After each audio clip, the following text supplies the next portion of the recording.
Hello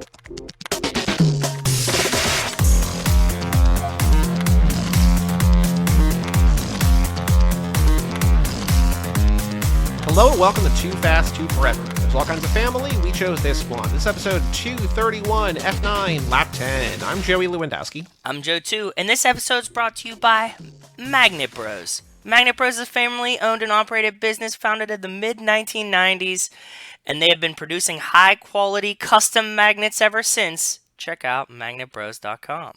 Well, shout out to Magnet Bros and welcome to Too Fast, Too Forever. After the break, we'll be talking about F9, but first, Joe, extracurricular activities. What have you been up to since we last spoke? So, I think I told you in preview, Previously on Too Fast, Too Forever, Joe going to Pittsburgh for March Madness. Yes, I did. So we went home and we went to one of the sessions of the first round of March Madness in Pittsburgh.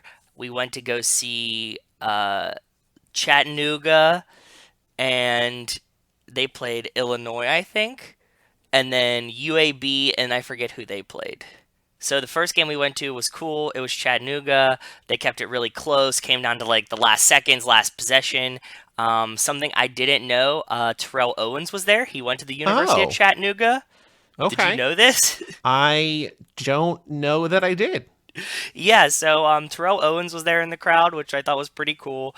Well, it's like I told you before that like I saw a Florence and the Machine concert, their MTV Unplugged on my birthday in New York. I went there, and Kanye was in the front row, and I'm just like, oh. So I was like 8 feet away from Kanye and had no idea he was in the room until we saw it on TV. So just like, oh, okay. They definitely showed T.O. there. He was on like the other side of the arena and sitting much, much closer than I was, but he was there, and it was fun. So it was like me, Rachel, and my sister's boyfriend. Shout out Maria. Shout out Maria, and this is where the story gets a lot of fun. So we had been heading home, and there was like something happening. So we're like, I'm at work on Saturday, and I get a text from Rachel, and my sister was running around the house saying that she was sick of everybody being so weird. Everybody just kept whispering about her all weekend, and she was sick of it. Little did she know that her boyfriend was going to propose to her that night, and that's why everybody was whispering. So, surprise and congratulations, my sister got engaged to her boyfriend this weekend. Patron of the show, never listens to the show, Maria. Shout out to Maria. Yes, but congratulations to them. So I had a busy, fun-filled weekend. Everybody's really excited. Obviously, she figured out why everybody was whispering. And so did you know ahead of time, or when did you find out?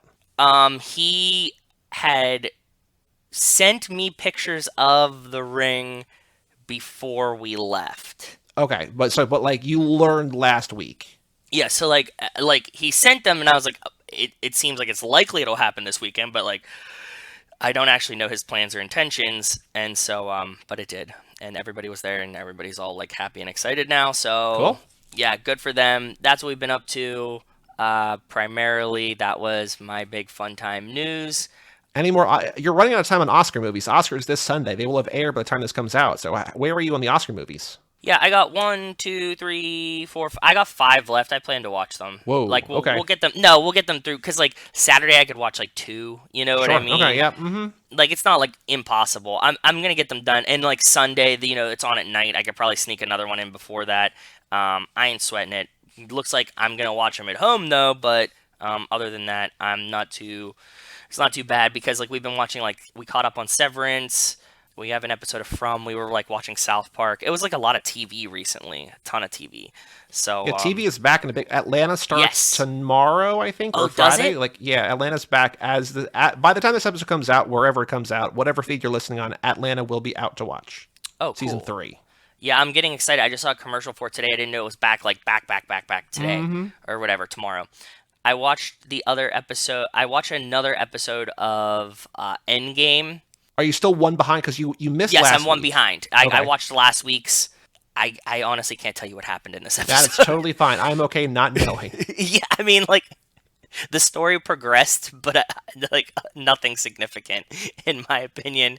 But I watched one today because I was like, I think we should watch one, and I watched one. I was like, yeah, it happened, or like maybe last night or something. I don't remember, but I mean, at least it's not getting worse. No, it's progressing. There, it was moving. I just can't tell you how or why. So Sure. Yep. Mm-hmm. yeah.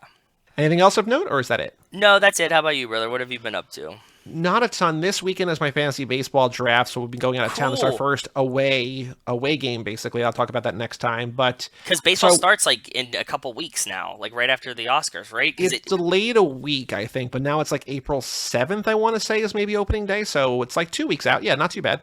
they said like, okay, baseball's back, like we're gonna start spring training, and I looked at Bleacher Report, and like I had like the Pirates are up 6-2 or whatever, like in some spring. I was like, fuck, like they started playing immediately, Yeah, you they know? started playing immediately, and there's also like it's a compressed spring training, and so like they're doing this like expanded rosters. Like rosters a couple years ago went from 25 to 26. Now they're gonna be 28, I think, maybe through May, just because like they don't have enough time to like stretch guys out. Because like normally, like especially for pitchers, like they need to build up their arms, Yeah, like they their need to like strength or ramp whatever. up. Yeah. Yeah.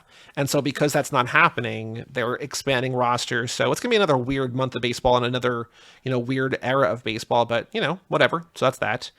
The thing I want to talk about is I watched 4 new release movies this week. I saw 2 in theaters and then 2 at home. I went to the theaters and I saw X, which is the new movie from Ty West, who made House of the Devil, which I love, and he made The Innkeepers. He made a bunch of movies. And then I saw The Outfit in theaters. And then at home, I saw Windfall on Netflix and I saw Deep Water on Hulu. And Okay. I will say that the only one I really actually liked was Deep Water, which is probably objectively the worst movie. X is this horror movie Okay. that is getting universal acclaim. People love this movie. And I And you saw it, like horror movies, and I so like horror movies, and I was just like, yeah, I get it. I don't there's nothing for me here. And like it's not just like horror movie people love it. Like it's got like a 95 on Rotten Tomatoes, like an Jesus. 80 Okay. something on Metacritic. It's And like this one's on Netflix. no, this is in theaters. What's kind of the premise? Give me a tilder without It's in the spoiling anything. 70s, a like sort of like a spy, not amateur, but like a porn crew goes to this like out in the middle of wilderness house in Texas to film a porno. And the homeowners who like own the guest house that they're renting or whatever are these like this old couple who like doesn't like, get off my lawn kind of types. And there's more to it or Okay. whatever. Yeah. But I'm just like, it's fine. And I know that Bob had seen it that night too. He's like, I hated this movie. I'm like, I didn't hate it, but like the more I think about it, the less I like it. And so then I look on twitter.com, the Bird app, and fan favorite Garrett Smith is like, I can't believe how much I loved X. And I message him and I'm just like, Dude, what did I miss? yeah, exactly. He explained himself really fully via DM, and I'm like, I get where you're coming from. None of that does anything for me. Like, I see where he's coming from, and I understand. It's not like new things to me. I'm just like, I don't think it was like that well done or whatever. He appreciated. He actually thanked me for like making him chalk it out because he's like, I'm able to articulate myself better about why I like it. But I was just like, yeah, like I get where you're coming from, and I appreciate that you like it, but it didn't do any of that for me. And I was like, it's such a bummer because I wanted to love it because I've loved other good movies with this guy, and it was getting such good reviews, and I'm like, oh, okay, cool. And then nothing. So I was like, oh, whatever. So then I saw The Outfit in theaters, which is a new movie that like is one of those pretty clearly like a COVID movie where it's like, oh, there's 5 actors in one room the entire time. Okay, yeah. It's Mark Rylance, who is that older guy who like kind of I think rose to prominence in Bridge of Spies, that Tom Hanks movie, where Okay. he's just like the guy that he was trying to negotiate back, and he's this like suit maker, like this tailor, and there's like it's mafia mob based or whatever I gangsters feel like in I saw Chicago. I feel like I saw a trailer for this, but like maybe even pre-pandemic. Was this like a no, I saw a trailer for it recently. Maybe when I was like seeing like either Batman or Spider-Man, something. Probably. Yeah. I saw it because the only woman in it is Zoe Dutch, who I love. She's one of my favorite actresses. She's in Everybody Wants Some. She's in a bunch of stuff. She was really good in it. Mark Rylance was great in it, but like it's one of those kind of like twist, like, oh, like nothing is what it seems, kind of to a certain extent. And I'm just like, yeah, I've seen this before. Like it's not bad, but just like I've seen this like 100 times. Yeah. And so I'm just like, oh. And then at home, I watched Windfall, which is on Netflix, which is another COVID movie where there's like 3 actors. And it's Jesse Plemons from who you will know. Meth Damon. Meth Damon, yeah. Yep. And Lily Collins, so not Lily James from Baby Driver, but Lily Collins, who's been in other stuff, they're married. He's kind of like a Mark Zuckerberg type, like they're really wealthy. And Jason Segel is robbing their home as they get there, like their vacation home or whatever. Okay. And so they get there when he doesn't think they're going to be there or whatever. And like the whole movie's kind of like a kidnapping, like not a heist, but just like a kidnapping kind of thing.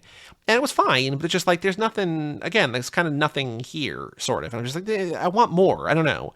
And then Deep Water is the most interesting thing. That's on Hulu. This was a movie that was supposed to come out a while ago, got delayed, because it's a movie with Ben Affleck and Ana de Armas that was made when they were dating. And it's a very sexy, erotic thriller that's kind of dumb, but also like really funny and really fun. And then the rumor was that J-Lo ruined it. Yeah, because she's like, I'm with Ben now. I don't want to see this other movie with like, him and this other woman that he used to whatever. But Hulu bought it and Hulu put it out, and it's fun. I mean, it's not great, but I enjoyed it more.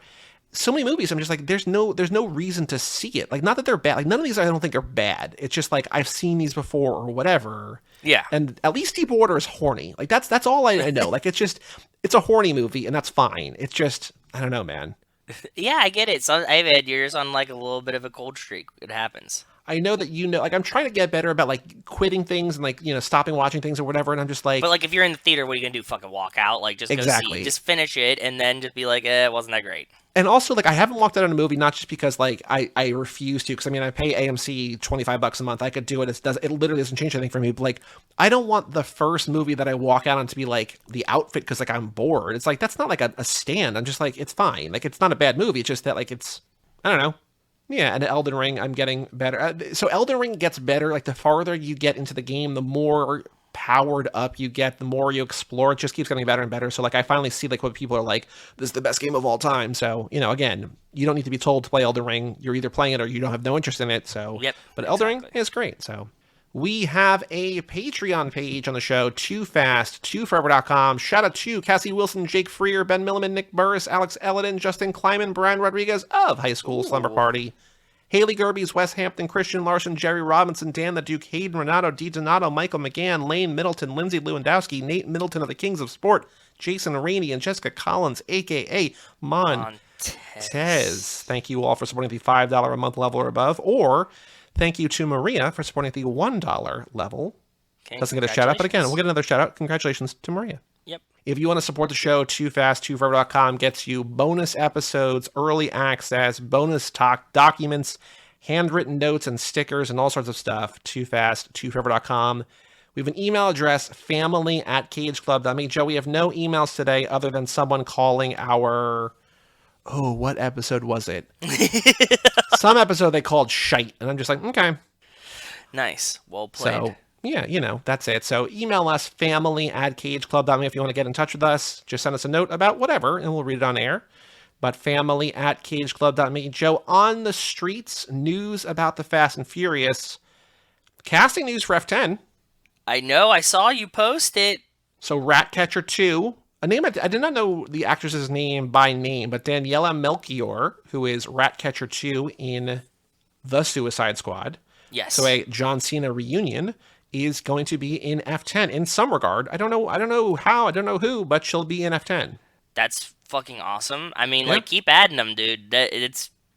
I mean, we have, like, an abundance of characters, but at the same time, like, fuck it. They gotta send it. It's the last ones, right? So just keep adding as many people as you want. Reaction Rocket had a good point on Twitter, which I think is, we've sort of danced around, but, like, all these casting things that we've seen, like, they might be in F10, but they might really be in 11, right? So, like, it's just like, oh, yeah, she's added to 10, but, like, she might just be in a scene, so... Yeah, like 10.5, 10 volume 2. But anything else, any other news that you have seen in the last week or so?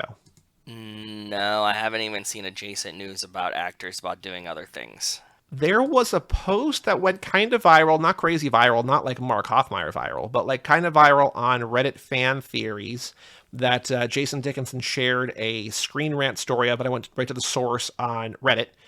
And it was from this user called FuzzWuzzle2.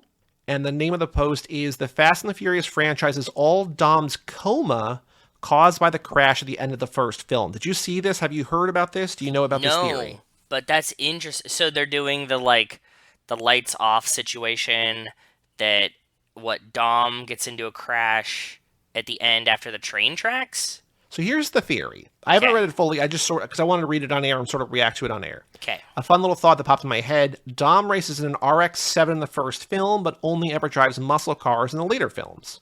Obviously, shit gets wilder and wilder with each movie, so perhaps these are his coma dreams based on films that are playing in the hospital. The original characters are the characters visiting. Leon gets arrested and moves on, which is why we never see him again. We only see Vince again because he was being patched up and moving to prison. Letty's either already out or completely in his head. Brian didn't go off to Miami. That's just a story his mind came up with. I believe the events of Tokyo Drift happen, but it's more of Dom being told the crazy news about street racing in Japan. Every new character we meet are doctors checking on him and talking to him in his dreams. I think it will cause a lot of upset if the last part of the film is Dom coming to after the crash. What are some other bits to add to this or disprove it? Dom's watching Miami Vice, and all of a sudden Brian's a cop in Miami. Yeah. I mean, I like it. I think it would be like the worst ending ever, though. So the top two comments are basically versions of what you said. The number two thing is like, I'm not shitting on you, it's just that I don't want to see that in these movies. And the other thing was just like, well, it's not the most far-fetched thing in a Fast and Furious movie. So like, it could happen. I mean, I don't want to see it, but like, it's not the craziest thing they've done. Yeah, exactly. So I messaged Fuzzwuzzer2. Okay. And I was just like, or Fuzzwuzzle too. And I was like, we love these theories. We'd love to have you on the show. And Fuzzwuzzle was like, I'm not great on podcasts, but please feel free to explore and expand on this. He says, I watched Tokyo Drift the other night in the line. I didn't know Han was into American Muscle. He was when he rolled with me. Han would go on to not drive any muscle cars either. Okay, yeah, that makes sense. And then Fuzzwuzzle says, I can't remember now, but in Too Fast, Brian's just clearing his record, not trying to get back into law enforcement, but when he shows up again, he's in the FBI, so it could be recruited into the FBI after the first film. Then obviously he gets introduced as an FBI agent, which updates Dom's mind, but still brings it around to fit his story. So I think, like, what I appreciate about this is that Fuzzwuzzle is like, none of this shit makes any sense. Like, here's a way that, like, it's just like the ravings of a lunatic, basically, right? Like, Yes, just like a yes, coma yes. of the fever dreams. But also just like, maybe they just don't give a shit. Like, they're just like, yeah, whatever. Yeah, I kind of like the theory though. It makes more sense than the natural progression of the story, to be honest. Yeah. And, like, what I appreciate about that is that, you know, Jason sends us a lot of Screen Rant things. I get them in the emails, too. And, like, so many of them are just like, here's the characters returning for 10, or here's the order of the film. It's like, yeah, I get that. The 10 best Mia moments. Yeah. And it's like, I understand, but I would be more okay with that. Like, I understand that, like, you need to just have, like, you need to write 2 posts a day, and, like, it doesn't matter what they're about. Like, you just need clicks or whatever, right? And, like, just Fast and Furious sells and whatever. I get that. But, like, if you're gonna do a thing, make it more interesting. I don't know, man. Like, This is definitely on the more interesting side, and something that I will more think about than Mia's 10 best t-shirts that she wears in Fast and Furious. I do feel like we need to, like, do it, maybe not like a better job scouting Reddit, but I feel like there's a lot of people on Reddit who like that's literally where we found Mark from, right? Because he just like went viral multiple times, and so when things get upvoted, I feel like they sort of cross our paths anyway. But there's some good stuff on Reddit. There's also a lot of bad stuff on Reddit, but there's some good stuff on Reddit. So yeah. Exactly, yeah. But no other news that you've seen, right? Nope. Is Dwayne Johnson in F10? No. Okay. Is Dwayne Johnson in Young Rock Season 2, Episode 2? Yes. Did you watch that episode? Yeah, of course I did. What'd you think about it? I liked it. We're setting up. I'm disappointed that we didn't get that we're doing like a long play for like what the guy in the other city is doing. That's just... You mean like the villain, like his enemy or whatever? Yeah, that's like mildly frustrating, but I mean, I get it, right? You're doing a whole season of a show, so it's not like awful, but this one was like mostly about him getting cut from the CFL team. Yep. Which we kind of saw and assumed last time. I don't know. This one wasn't my favorite Young Rock episode. Yeah, this was like, because I think Filler, we were both really high on the first episode, right? And this one was just like, it's fine. Like, it wasn't bad. Like, what's funny about this is that the getting cut from the Stampeders or whatever, it's like, it could be conceived like as a spoiler.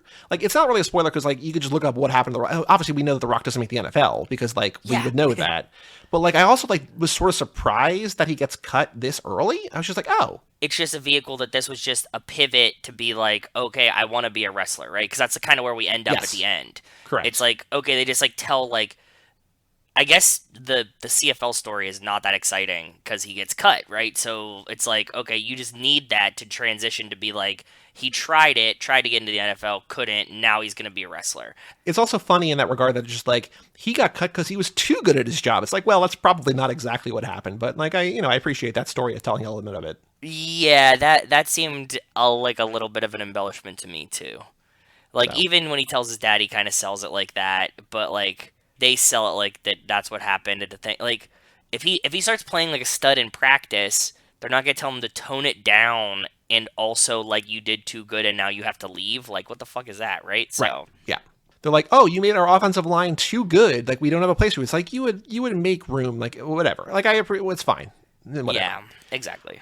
I did really like, so two things that we learned at this, or one thing we learned is I did not know that his production studio was called $7 Productions, which is the amount of money he had in his pocket when he left the CFL. Yes, exactly. So that's pretty cool. That's that was cool. also the name of this episode, $7. Yep. But my favorite part about this episode was the joke that he and Randall Park do early on. Okay, where what is it?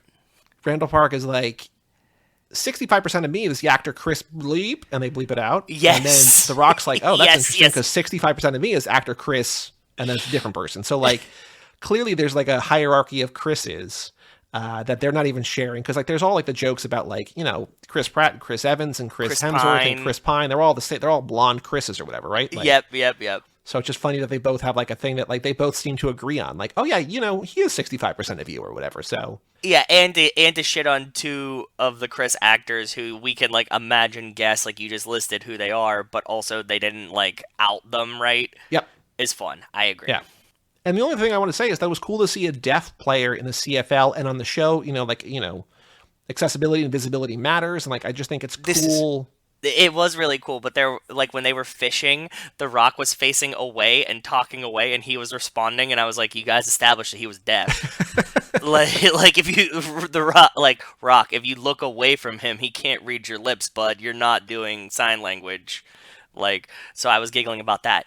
One cool thing and a little connection to Us. Did you catch it? I don't know. What was it? When his dad goes to pick him up, he's driving back, and he goes, "This is Alligator Alley." Oh, I did not think about that. But that's, yeah. Okay, because they are in Florida. They go from Tampa down to Miami, right? Or Miami up to Tampa or whatever, so right? They're driving yeah. where Brian and Roman are, thinking about that, transitioning to the minute. And he also references It, which is pretty funny because you know that Rachel and I love the It movies, so that's pretty cool too. I don't, even though this is a different It. Or what does he reference? Is he reference the new It, or does he reference the original, like the Tim Curry It? Which version of The Rock? He can't reference the new It because even he can if he's talking to Randall Park, he can. No. It's like 1995 Dewey. Okay, yeah, okay, got it. Dewey. Yeah. Anything else to say about season 2, episode 2, $7? No, I'm glad that we're getting into the wrestling thing though. I think that'll be a lot of fun. Like when we get towards him being in the WWE. Cool. Yeah, for sure. And I watching this episode, I was thinking, because, clearly, like we said, like we talked about, this is the end of the wrestling chapter, or the end of the football chapter, the beginning of the wrestling chapter. But like watching him, just like, oh, so is he going to become an actor now? Like, I just completely spaced on the fact that he was a wrestler. So like, there's a whole other chapter of his life that we're going to have that they could like milk for stories that I would love, right? Like, it's going to be good. Yeah, it's just like, oh, so he's going to go to Hollywood. It's like, no, he's got to do the other thing first. So cool. Yeah, I'm looking forward to it. We got time before he becomes an actor for sure. Yes. Well, let's transition to Alligator Alley for the Fast and Furious minute, the Too Fast, Too Furious minute, minute 54, a minute I called Approaching the Finish Line. Whoa!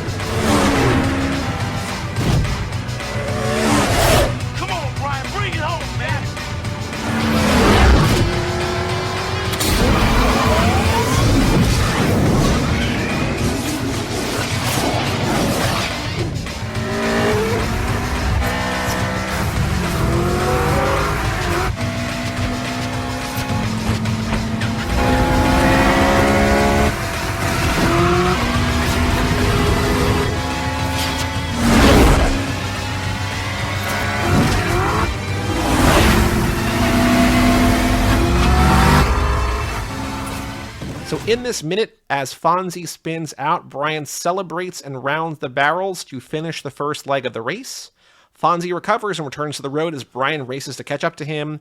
Brian hits the NOS and rapidly closes the gap between him and Fonzie as the minute ends. And this is the last full minute that will be in the race, I'm pretty sure. And it could not come at this was the longest minute I feel like we've had in a while. Like, I watched it the first time. Yeah. I was like 40 seconds in. I'm like, how do I still have 20 seconds in this minute? Not that it was bad. I'm just like, it's just driving. It's just driving. It's just driving. It's driving. It's fast. There's the only person that says anything is Roman, right? Like, it's Brian. Excuse me, sir. Brian says woo. Fonzie says, goddamn, come on. And then Roman says, come on, Brian, bring it home, man. So there's some top notch dialogue in this minute. It's bad. It's really bad. Yeah, I'm glad that this is over. I caught some stuff in Brian's car, which I was happy with because there's really like nothing to see, nothing to spot. But he has a Sparco shift knob. Okay. And I found the boost gauge that he has because we get like a millisecond close up on that, which I was like, okay, this is cool. And that was about it because there's nothing else going on in this minute. And everything moves by really fast. We again passed the Mitsubishi Eclipse poster that we talked about last time. So I was like, okay, that's kind of cool, I guess. But that's it, man. Well, considering, like, I think we've sort of largely established that basically each leg of this is like a quarter mile. So it's like a quarter mile down, you round the barrels, come back, like more or less, right? So it should take about 10 seconds. And somehow this minute is like a half and half. It's like halfway down, halfway back. So it should be like about 10 seconds. They stretched out to a minute. It's all interiors. It's all exteriors that we've seen before. It's all car stuff you've seen. Yep. I like that we enter warp speed, the blur when he hits the NOS. Yes. That's cool. Yes, I did think that was very cool, and I really enjoyed that. I agree. The song Brian makes it off the score keeps playing, but other than that, there's nothing really in this minute. And again, it's not bad. It's just that we've covered this race enough, right? And there's like nothing in the background. There wasn't even really internal car shots. You know what I mean? Like normally I get like a close up on like some different. There really wasn't that either. Like we get like the boost gauge once, the speedometer once, shift knob once. That's it. So with that said, the only question I could come up with, and I don't love it, we've done something like this before. What speed do we see Brian's car hit in the final leg of the down and back race? We see 120, but like, I don't love that question. Again, we've done that before. I don't have a better question. I don't know what to ask about this minute. The only other thing that I thought, and I also don't like it, and when I saw yours, I was like, this is probably better, is Brian passing Fonzie on his driver's side or passenger side? That was the only thing I could imagine. So Brian's on the right, so it would be he's passing him on his passenger side. Right. And it's like, that's not a great question either. I kind of like yours better. I don't like either, to be honest. I'm not saying that yours is bad and mine's good. I kind of don't like either of them. But the rule that we have, we need to do a question. That's just what we do. I'll let you pick because I really can't. I can't call it, brother. I can't. Is there anything else we could do? Like Roman cheering him on, but like I don't know how to describe that in a way that narrows it down. Have we done this movie, the miles per hour? Slapjack is going 85, Slapjack's going 115. So we've done it a couple times? We've seen, no. Those weren't questions, those are just notes we have. In 27, the stare and drive, what's the fastest we see Brian's car accelerate to during the stare and drive? 60, 80, 100, or 120. We'll just copy that. And we'll just, because the answer, do you remember what the answer was for that? 80. 80. Nice guess. Was it? Mm-hmm. Okay, cool. So what's the fastest we see Brian's car accelerate to during the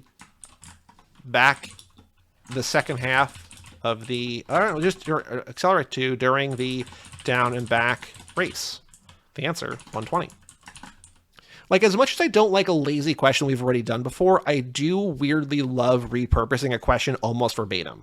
Yeah, that it works for me too. I think it makes it harder, and also, yeah, I agree. Because it makes you second guess both answers. Yep, I agree. And like, obviously, he's going to be going faster in this than he was in the first one, but like, He also, like, it wouldn't be crazy just to see him hit like 80 here as well, right? Because like 80 is still really fast for like basically from like a dead stop on a turnaround, right? So Yeah, I agree. anything else to say of note in minute 54, approaching the finish line? I've said this for pretty much the past 3 minutes. I cannot wait to get out of this race. Next minute, we're going to end the race. We're going to get 2 new cars. Brian's going to make it, as the song hints at. And then, where do we go from here? Did we get to the club yet? Maybe the club next? The Rat Club? Oh, that's the other thing I was like, so Ratcatcher 2, there's the Rat Bucket, right? So there's rats Also going true. on. Yes. I don't know. We'll find out. Next minute. Minute 55. But Joe, let's take a break and let's come back and let's talk about F9.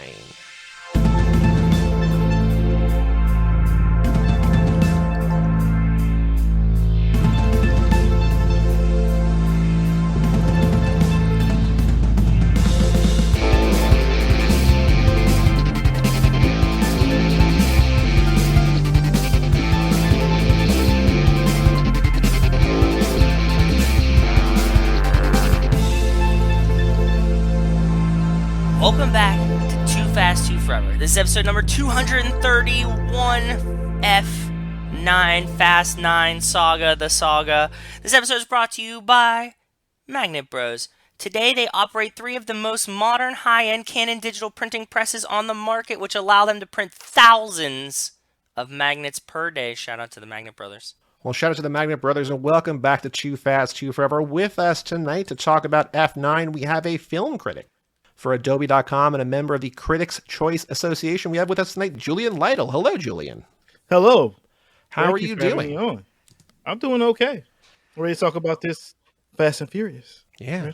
You were here to close out unofficially lap 10. This is our 10th time through the movies. I feel like our 7th time maybe talking about this movie. It's a lot, right? Yeah. It's a lot, but it feels like we haven't been there in a while. As I was watching it, I was like, oh, wow, this is we've had a nice breather since the last time. I will say that when I started, I'm like, I don't want to watch this movie again. Not that I don't like it, and then as soon as I started watching, I'm just like, oh no, actually, it's been a little while since we've done this, and I still remember most of it because we've done it so much in a compressed time period. But it was nice to have a little bit of distance. I absolutely agree, 100%, brother. So now, Julian, as I would imagine a Fast fan, you are on the show. We found you for being Fast and Furious. What is your history with the franchise? When did you start watching these movies? How many have you seen in theaters? When did you start seeing them? Please hit us with your history with you and the Fast and Furious franchise. Okay, I'll be honest. I started watching the first film off of pirating it off of an old form of finding movies. Okay. Because I was broke. Yep. And I was like, I wanted to see this movie. So it was back in 2001. Yep. And I was like, oh, this movie's amazing. It's basically a remake of Point Break, but way better with cars. Yep. And then they came out with Too Fast, Too Furious and went to the movie theaters. Saw it in the movie theaters. Skipped out on Tokyo Drift because, again, money issues. So when it came on cable, I was like, "Oh, this is not that. This is all right. What's going on? Oh, Dom is back and he's in this." And then ever since like 4, I've been going to movie screenings and writing reviews. So the only 2 movies I haven't seen in theaters are the first and third films.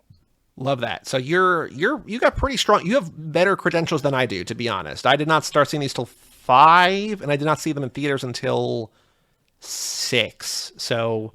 You were on the train before I was, so you get props for that. Oh yeah, the whole run is me and Vin Diesel and the family. We've been out here.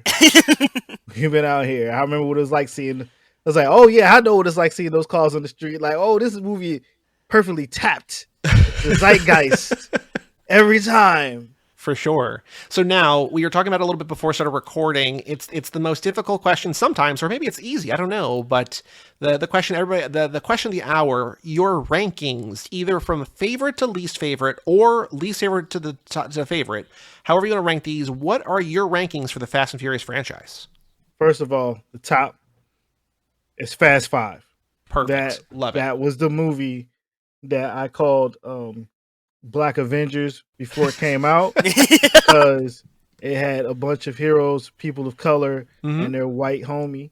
and that's beautiful. And it did it before the Avengers, and I'm a long-standing comic book reader, practitioner, and everything. So I know that I was like, look at them do the Avengers, just like. And then the Avengers came out later, and they copied the Fast and Furious, and I was like, this movie's amazing. My second is Furious 6. Cool. Yo, he catches Letty with a car, like it's a tank. Like they fight evil doppelgangers. That's peak anime. My third is The Fast and the Furious, the beginning. Sure. Okay. Yo, can I do ties? Absolutely. Yes, Okay. yes, definitely. Okay. The next one up then is Fast 7 and Hobbs and Shaw. Okay. Because it's a level of absurdity, and I think it has peaks. Right there has like peak Hobbs, because he does some of his most amazing things there. The Rock is full The Rock then. Yep. Like he's breaking out of like his arm gets hurt and he just flexes out of like the cast and he catches bombs and like, yo, he does all types of crazy stuff. And it sets up the rivalry well, and it continues when they're just, Roman Reigns is in Hobbs and Shaw. There's a black Superman. They actually go into superpowers. The movie's crazy. I love it. Which is nice. I want to interject quickly there that, like, you asked before we started, like, does Hobbs and Shaw count? And I was like, yeah, if you wanted to, but, like, we've had this trend recently where either people don't rank it at all or rank it last. Yeah. I don't, how? It's so much fun, right? It's just a blast. It's just Elba has superpowers. Yeah. And they have to fight him in the most, like, video game way, because you got your big tank that's Hobbs, and then you have your fast, like, Cody character, like a final fight with Shaw, and there's a whole bunch of stuff, and there's a sister, and they go to Samoa, and Roman Reigns is there. Like, he catches a helicopter in a truck, and he pulls them together with his fierce strength, and they have a secret bad guy that I think connects to Cypher, but doesn't yet, but we don't know. There's everything going on in there. It's great world building, and I want more of it. Yeah. So then we get, I guess my next to me, it's Tokyo Drift. I do want to say that was that was tied for fourth. Like, that's how passionate you were about number 4. The promo you cut for Hobbs and Shaw right there was incredible. Like, yeah, I love that. Yo, I love that. I love that movie. The only reason I don't own these movies is because I'm waiting for 10 to come out, so I can get I want like a Criterion level box set. Yeah. Yes. But no, my dream is I want a die-cast metal car I want 2. I want Brian's car, and then I want my man Dom's car, and I want the disc to fit into the car, but then I also want like Hot Toys level like action figures of each of them, but they're not going to do this. But that's what I want. That's my dream. That's what my dream since Fast 6 is, to have these big cars with the discs in it. I love that. Open the trunk, they're all just like in the trunk, They're popped there. out. You can take them out, and then you got to have the lights on Brian's car, because that's peak like 2003 era. Yep. It's got to be the Lancer Evolution from that time. Like, I want all that. Like, but then I also want Dom. I want the Charger. And see, to me, this is when it gets funky, because it's like Tokyo Drift, F8, F9. They all the same level of fire. They're not as great as like the other ones, but like Tokyo Drift gave you all new characters, and you was like, man, what y'all gonna do with these characters? And then you get the F9, and they back. They back. I've been waiting for some people just wanted one character. It's like, no, I need Bow Wow back, and I get Bow Wow back. It wouldn't be complete if Bow Wow ain't there. Yeah, so at F8, they brought in the whole like there's a kid, and it's just all right. We can do a 3-way tie. If you want to do a Tokyo Drift, Fate 9, This is like a tier. tie, It's that's its own fine. To be quite honest, like Too Fast, Too Furious is the weakest one. Even though I love it the same, because you get great Roman, but that wasn't real Roman yet. He was still kind of like fake Dom, but he had some good lines. Like, he was always hungry, and he was always trying to get somebody. He was fighting. It had Ava Mendes. Still want her to come back more than a cameo. Yeah, it had peak Brian O'Connor. It had Ludacris. It had Aoki, Devin Aoki. I want her to come back. Yep. You know what I'm saying? With her car, it had Michael Ealy in it. Like, I still watch it. It had the great David Banner song starting out. That was really pumping in the streets right there. And we in the theater like, oh yeah. Seeing these movies in the black theaters is a whole different thing. Yeah. Like, yeah, right. Yeah. When I get to that, like, they all just tied at the end. Like, it's just all like, Cool. there is no 9th or 10th. No, they can't get that bad. It's like, yeah, it's like 1 through 5, and they all kind of fit together. They're all tied for. I'm gonna write it that they're all tied for 7th. It just there's a bunch of 7s. Yeah. Like, but it's just that Fast 5 is like a 12 on a scale of 1 to 10. It's Sure. a 12. Yeah. And if you're in the next one, it's just like a 10. Well, so here's a question, and we don't ask everybody this, but when people are passionate about like specific ones, a question that Joe and I always ask each other when a new one comes out is whether or not you think, is there a chance F10 or like part 1, part 2, however they are, 10, 11, whatever, there's 2 more main movies left. Do you think there's a chance that you will like one of these new ones more than 5, or do you think that no matter what happens, 5 is still going to be the best movie that they've ever made? No, five is too special because people give the MCU too much credit because Fast and Furious did it first. Yeah. No one even liked 3. Like, people learned to like 3 over time. You got to 3 and you was like, yo, Han is in this? Some people didn't even see 4. Some people didn't even see 4. And I was like, yo, they got Giselle in this? Mm-hmm. She was just in the last one. Ludacris came back. Tyrese came back. It was amazing. They was in Brazil. Like, it's too perfect in its time. No one expected it. Like, it took it to a new level. It went from, oh, this used to be just about street racing to like, nah, this is about like, this is G.I. Joe now. Like, so now, yeah. So because it's too big and because it's too much of like a Hollywood movie kind of, there's nothing they could do. Like, because there's one thing, and I don't want to jump ahead to F9 yet, but like at the end when Roman and Tej are in space and they're like, maybe we have been lucky, maybe we're not invincible, maybe this, maybe that. Like, it's setting it up so much of one of them is going to die, and then for none of them to die, and I understand why, because the Hollywood of it all. But like, it cheapens it. It's just like, come on, guys, like, what are we doing here? See, for me, what I liked about Roman in 9 is that he went from being, because there's this thing where like we know that Vin Diesel likes Dungeons and Dragons, like he's like deep into it, and there's a point where Roman goes from like a fighter tank into like the fool and the bard, right? Mm-hmm.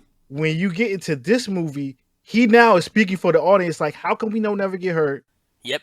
How come we survive everything? How do we overcome all these obstacles? Bro, how do we get to space? And me, I was like, y'all gotta go to... I'm one of those people that's like, yo, they gotta go to space because you don't get faster than flying to space. Right. And then they did it early. I didn't even expect it this early. I was like, I thought that was a 10 thing. I don't even know what y'all going to do in 10. Like, y'all did it in 9 already, and y'all did it in Fierro, and it's just like, that's crazy. But I like the fact it's like, yo, we shouldn't even be here. And I think if Paul Walker didn't die in real life, characters would have died by now. Now that's interesting. Okay. Now it's a thing where we got to literally, like, I do think Vin Diesel sees this like, this is my family, and we all got to get through this. It's like, yo, I've been through it enough. Like, the X-Men really don't die a lot. The Justice League don't die a lot. They die occasionally. But they get through it. They rewrite reality in DC Comics like, oh, man, we didn't stop the anti-monitor. And we all sitting right here, but we don't even remember all our memories the same way. But when we here, I see them as superheroes because basically they're like a superhero. They're modern superheroes, and they're made for an unspoken group of people that's not based in geek fandom.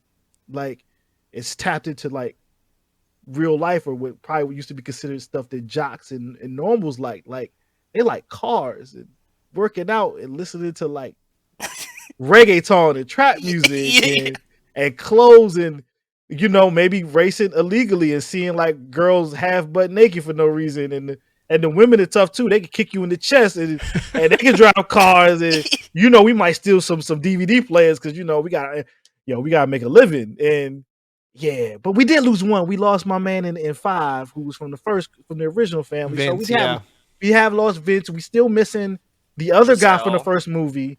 See, Giselle ain't died because she fell into darkness. I ain't seen nobody. Yep, true, very true. And Aquaman is in the next movie, so Wonder Woman can pop back. That's true. Holland deserves happiness. Oh, okay. So we just talked about, Daniela Melchior, who plays Ratcatcher 2 in the Suicide Squad, the new one, is now going to be in F10. We know John Cena is in the universe. I didn't realize that we now have up to 4 DC characters. We got Ratcatcher 2, we got Peacemaker, we got Aquaman, and we got Wonder Woman. Like, they're literally, we keep comparing to Marvel, they're Black Adam. Justice League. And Black Adam, even though they're him and Black Adam, yeah. or beefing, but still. Do you think he'll be back? Do you think The Rock's going to come back to these movies? Part of me is like, no. But I'm also a wrestling fan. Mm-hmm. And you can never say never in wrestling. I expect The Rock to wrestle WrestleMania next year because even though he's too busy, you never know. Yeah.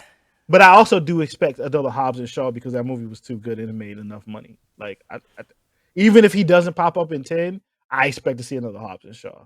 When that movie was in theaters, they said, well, yeah, the sequel's happening. And then, like, we haven't heard anything since. And I know COVID. We talked about this, I think, last episode, maybe. Yep. But, like, where is Hobbs and Shaw 2? Like, give us more. Wait, I think what happened is COVID, Young Rock, Black Adam finally getting made after 15 years, and a couple other movies. I do think it's going to happen. And also, I think you can't get, what's my guy name who plays Shaw? I can't think of it right now. Jason Statham, because my brain literally went to the transporter. I think he needs to film these now because I think they're filming them now. And then after that, they could probably film the next thing, but I don't know. I think it's timing.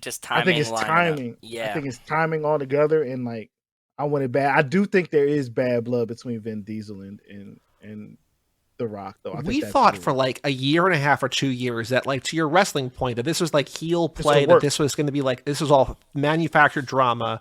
And then the more as time goes on, Joe and I are like, I don't know, this seems kind of nasty in a way that, like, doesn't feel like we're not playing anymore.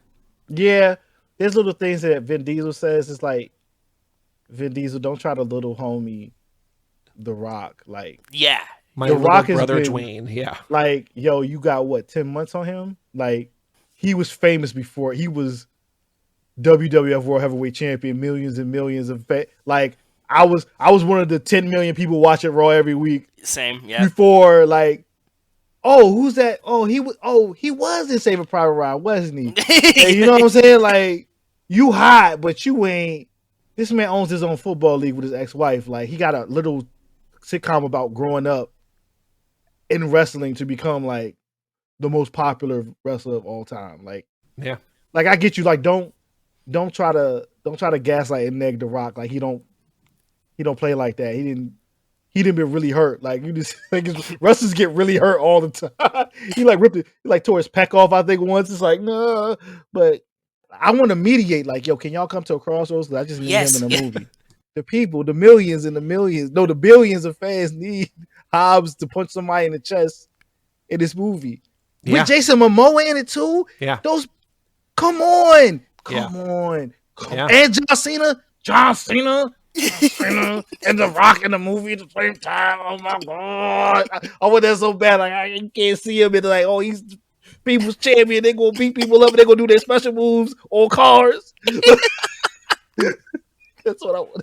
All the pieces are there. Just put the egos aside. Do whatever you got to do. Come back. Come on, man. We all want it. I agree with you so much. Like, that's what we're saying. We're like, there's no world that, like, this wouldn't be the highest grossing movie of all time. Like, can you just put this aside for, like, you know, whatever, the 2 weeks that it takes for you to be on set together to just, like, shoot those scenes, be pissed at each other, but, like, come on, the fans want it, and The Rock knows that the fans want it. Even if you don't want to, like, you know, there's genuine bad blood, you don't want to be in the whole movie, whatever. If he shows up the way that John Cena shows up at the end of 9, where he, like, becomes a good guy, like, they're just like, oh, we're, like, back against the wall. And, like, when we were watching this in theaters the first time, Joe and I were like, okay, like, this is where, like, John Cena comes back, but, like, there's still a moment where you're like, maybe this is where Hobbs comes back. It's like, we're out of options. Like, maybe this is Hobbs. And so, like, even if The Rock, even if Dwayne doesn't want to be back, like, he really, truly hates Vin hates The Rock, whatever, have him just show up and save the day, and, like, he's a hero. Dom still wins, right? Like, yeah, like, they can also write the bad blood into it. Like Hobbs is chasing Jacob. Jacob is the most wanted man in the world. He tried to take over all the weapons, all the satellites. Yep. It's like, oh, it's Cypher and Jacob are the most wanted people in the world. Just have Hobbs is going after him, and then I can get Ava Mendez back because she's still a cop. I want all the Shaws. I've always wanted I've always wanted Clive Owen to appear in the films because once they put the transporter in it, and the transporter was just a version of the BMW commercials of the driver with Clive Owen. I Yeah, want I every love historic those. driving character. I want to see Bo and Luke Duke. They don't even have to be Bo and Luke Duke. I just want to see the old guys driving around the South in an orange Charger, and I just want them in the movie. I want everything to deal with cars just to be seen. I just want cameos. I want Hasselhoff driving a black. I just want it in there. I want them to pass by like a yellow Volkswagen Beetle, and it's just like, is that Bumblebee or not? Like, I just like I would like the Smokey and the Bandit's car, like up in like into the Smithsonian. They go through. Like, I just want random driving people. I just at that point, this is it. This is the car movie. Like, the only thing that can literally make this better is Optimus Prime transform to help Dom save the world from somebody. And just like, oh, this is we can stop movies now. I mean, we're in the Universal family, right? Like, it's not that heavy of a lift. It's all possible. And we just saw, like, you know, like the new Space Jam with like all the IP just like showed up in one movie. Like, just send it. Put everyone in there. I love this idea. Right, yeah. Clive Owen, just be the oldest Shaw brother. You know what I'm saying? He the oldest one. He pops up. It's like, oh, Big Bro is here. This is he's going him and my man Luke. They all getting chastised. It's like, and he's like, oh, Dom, you think you great, but I don't know if you better than Big Bro. Big Bro might drive the BMW. It's like, oh man, look at him. Like, he's unstoppable. It's like, he's the driver. I'm like, oh man. I was like, this is for us. This is for the people who remember. Watch too much TV. This is for us. If you could have one, if you were only allowed one, what one crossover that hasn't happened yet would you want? You mean with another IP or just a random cameo or a new either character? Just somebody like an existing character or a franchise or a car or whatever, something that's not in the Fastiverse that you want in the Fastiverse, whether it's again like Clive Owen from The Driver or all of Transformers or whatever. What's one crossover you think that you would want more than anything else? It's that, because I think Transformers would push it over the edge and people would hate on it. Okay, even though the real true, if everyone would accept it, would literally be the family and the Autobots. It'd be the most amazing. Dom driving a Transformer, that's his 70s Charger. Could you imagine?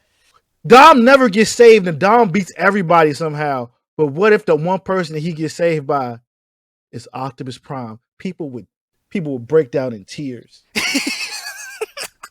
And they just went to space, and they're aliens, right? Like, they just went to space, so like maybe Optimus Prime sees them in the spaceship, followed them back, yeah, and followed them back. The cars come from Ares and the other computer from 7, and Cypher gets involved, and his Megatron is like, oh, you think you tough, Dom? You ain't tougher than a giant robot. And it can't be newfangled ugly face Transformers. It got to be them Bumblebee. They trying to actually make it look like the cartoon Like, we need like one shall stand, one shall fall, and then like Dom is fighting somebody, John Cena attitude adjust somebody off a rock or something, and Optimus Prime is like, you can do Optimus, and like Dom saves the Matrix of leadership after, you know, maybe Optimus gets knocked out, they take it, and like he saves it, puts it back in. It's like, thank you, Dom. like your family, and they all come over for Coronas. They all come for Coronas. Like the Optimus Prime trying to hold this little ass Corona, and Bumblebee breaks one because he doesn't know what he's doing. Then out of nowhere, Channing Tatum pulls up and he's Duke, and then the whole world breaks. He be like, G.I. Joe, G.I. Joe plus Fast and Furious plus Transformers. This is lit. Who cares about Thanos? That's a $3 billion movie if I've ever heard one. I mean, come on, it is. Let's get it together, Universal, please. I can outline this in the afternoon. I think you just did. Like, we have all the beats now. We just need to figure out how they go together. But I think that's the easy part. You have the ideas. This is exciting. That will get the Rock back. He's like, how much this movie can make. Oh, you say I have points on the back end, right? Okay, cool. Yeah, I'm definitely back. Okay. I gotta be able to beat Starscream with my bare hand. It's like, okay, Rock, we can make this work. I get to kick the ass of a Transformer. Okay, cool. As long as me and Optimus Prime get the same number of punches, we'll be okay. But Optimus Prime, weirdly enough, he's the one who gets the fuck. So like that's the one that they get in the movie. Alita 1. Get You the pull one. Alita 1. Alita 1 is in it. We finally, we get all of them. Yeah, it could work. All right, Julian, before we dive into F9, I want to find out which Fast and Furious character you are. We got a personality quiz. There's 7 multiple choice questions. There's no wrong answers. But let's find out. Are you ready to find out which Fast and Furious family member you are? Let's go. Let's see what it is. All right, question number 1. How fast are you? NASCAR, roller coaster, Lamborghini Murcielago, Toyota Prius, Vespa, or Razor scooter? Oh, I have real life? Oh, I mean, It's up to you. You can do a You can answer persona. whatever you whatever you want, man. Oh, then it's Murcielago. We gotta stunt. We gotta look good. So now question number 2, you know it's coming. How furious are you? Are you the Hulk, Kylo Ren, Christian Bale in that one movie set that one time, Mel Gibson, Charlie Brown, or Jack McBrayer? It's probably Kylo Ren. Kylo Ren was where he got, he would tear up a room in space. Yeah, I understand that. You know what I'm saying? Hulk is uncontrollable, it's too much. It's too much furiousness. Julian, we're having a barbecue. How are you helping? Are you manning the grill? Are you saying grace? Are you kicking back with a beer? Are you babysitting? Are you being the entertainment? Or are you sneaking a snack? Oh, I'm cooking on the grill out of those choices. You know what I'm saying? I'm cooking the ribs. Cool. Okay. You've got time to kill. What are you doing? Grabbing a bite? Working on your car? Hanging with friends? Drinking a beer? Working out? Or doing work on your computer? Oh, doing work on my computer. Describe your wedding. I'm never getting married. It's just me and my partner. It's us and our families. It's a backyard country affair. Everyone I know is there. I don't remember. It might have to be the Letty I don't remember. Okay. You just won the lottery. What are you buying? My own garage, a private plane. I'm gambling it all away. My childhood home, a fleet of cars, or a new life. Childhood home. Okay. What is your drink of choice? The final question to answer it all. Belgian ale, Corona, something fruity, water, whatever's cheapest, or just, Joe's getting a drink. Just get me one of whatever you're having. In real life, I do have a actual drink that everyone knows that I drink. But What is it? It's Sprite. I'm known by many people. That's like my thing. But it'll be Any Sprite or McDonald's Sprite? First of all, McDonald's Sprite is trash. Oh, But whoa. you don't understand how much I've drunk Sprite and knew how good Sprite is. Perfect mixes. I really was serious. I used to drink one Sprite a day for 21 years straight. Okay. From 1993 to 21 years later. So 2014 or something. Every single day I had at least 12 ounces of Sprite every day. But so McDonald's Sprite is trash because the mix is always messed up. The sugar's always, and it's never right. But Do you like can or bottle? perfect is glass bottle. Okay. Chilled to a certain temperature that I used to know by heart. But it's not healthy. But I actually learned that from Coca-Cola people. And I was like, oh, you are correct. But yes, I had to go out of this list. It's the cheapest because Sprite would be the cheapest drink because no one really charges for soda at bars. So until question 6, you were one character that I don't know if we've had. I want to see, and then your child at home really put us over the edge. We've had the other one before, so if it was a brand new character, I might have gone there, but by 1 point, ever so slightly edging out, Julian, you are Dominic Toretto. Your stoic attitude is intimidating, your cool demeanor under pressure is inspiring, and your expertise under the hood is envied. But all those pale in comparison to your loyalty to your family. You may claim to live your life a quarter mile at a time, but there's nothing you wouldn't do for the people in your life. And at the end of the day, nothing makes you happier than throwing something on the grill and sharing a few Coronas with your familia. I'm so sorry. And you drive like the wind blows. You don't understand. I put my arms up just like he did back in Fast and Furious, the first one. You told me that, yes. The Grand Patriarch. You are Papa. Man. You are the man. You were almost ever so slightly, which is almost the polar. No, almost the polar opposite. What? You were almost Brixton. Oh, really?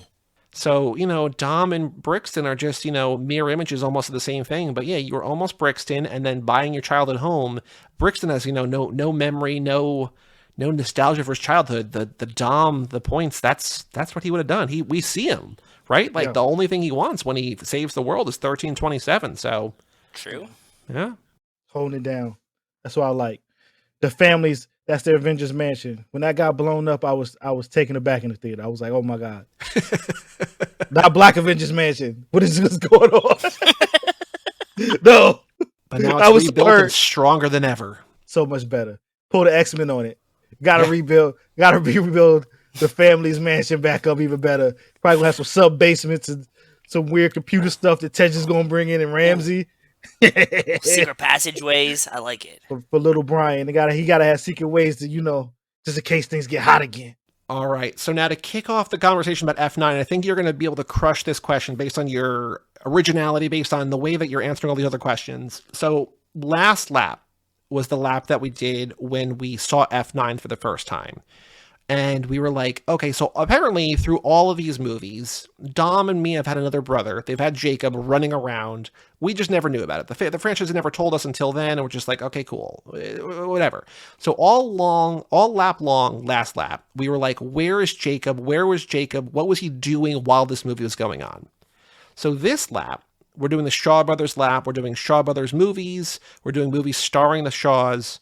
So we're twisting the question a little bit. So instead of saying there's a family member that we know exists, but we don't know him in the movie, we're saying if you could create a family member, if there's someone in this movie that's not in this movie, but you would want to see in this movie, who would it be? It can be a character that like we already know about, like, oh, Giselle fell into the shadows, but she's back now. Or it could just be like, I want to see Jacob's dog walker or whatever, like someone who doesn't exist in the franchise but you think would make sense. Oh my god. If you want time to think about it, Joe can go first, but just think about, do you have a character in mind that you would like to see in these movies, in this movie in particular, that would make the story better or sillier or funnier or whatever? Oh, you mean literally in F9? Yeah, putting a character into F9. Yeah. Oh. Think about it for a minute, because I don't have a great answer. I have an answer that's not a great answer. But Joe, who do you want to put in this movie? There is no way that little dipshit Otto doesn't have another brother or sister that is also equally annoying. And I want to see that character irritate Otto. And then Otto's dad have to deal with both of them being little annoying fucks in the movie. You know what I'm picturing, like a Frosty and Frosty's sister from Spy Racers, like that. Way more annoying though. More annoying. Okay, cool. Okay. Yeah, because Otto's already like super annoying, so like I think this would be like super annoying. Yeah. While I was watching this one, I was trying to think of someone, and like the people I want to see are like obvious. Like I want to see a Mama Toretto. I want to see Giselle back. I want to see Mr. Nobody doing something. I want to see Hattie now that she exists. I want to see Reiko from Tokyo Drift. Like everybody else from Tokyo Drift is back. She's not. Yep. I want to see, but like the problem is that like it's not their story. It's like Reiko could be here. That's not a problem. But like it's not Mr. Nobody's story. It's not Mama Toretto's story. It's not Giselle's return. It's Han's return, right? So like I don't know that I have, like, I feel like there's a lot of people that, like, it would make sense to add, but I almost think that, like, the story they tell here, it's like, we're doing this question because of Jacob in a sense, right? Like, the story that they tell is, it's interesting. So I don't know that I have a great answer. I would love to see Hattie just because I love Hattie, and creating a character like Hattie and then not having her in the movie, in every movie after that, is just disrespectful, I think. Mm-hmm.